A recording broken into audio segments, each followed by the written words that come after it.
Welcome to our channel. Today we how to install Salesforce email templates for sales outreach. Quick tutorial step by step clearly. To install Salesforce email templates for sales outreach, start by logging into your Salesforce account. Navigate to the app launcher, located in the upper left corner of the screen. Type email templates in the search bar and select it from the results.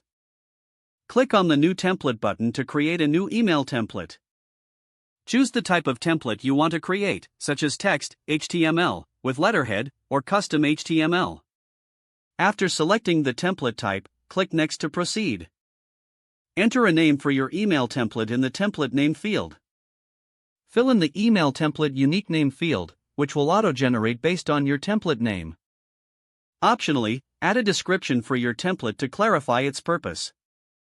Set that Available for Use checkbox to make the template accessible to others. In the subject field, input a compelling subject line that will engage recipients. Now, move on to the body of the email. Utilize the rich text editor to format your email content, adding images, links, and other elements as needed. You can also insert merge fields to personalize the email for each recipient. After you're satisfied with your email content, click Save to complete the template creation. To utilize the email template for outreach, navigate to the Leads or Contacts tab. Select the lead or contact you wish to email. Click on the Email button under the Related list. In the email pop-up, choose your newly created template from the Email Template drop-down menu. Make any final adjustments to the email content if needed. Once everything looks good, enter the recipient's email in the To field. Finally, click Send to deliver your email outreach. Your email template is now set up and ready for use in your Salesforce sales outreach efforts. If the page does not load, refresh the browser or try again in a private or incognito window.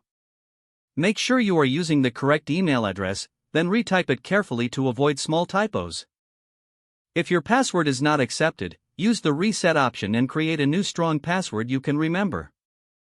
Check your spam folder for verification or security emails, then complete any requested confirmation steps. Enable two-factor authentication if available to improve account security and reduce unauthorized access risk. Don't forget to like this video and subscribe to our channel for more step-by-step tech guides.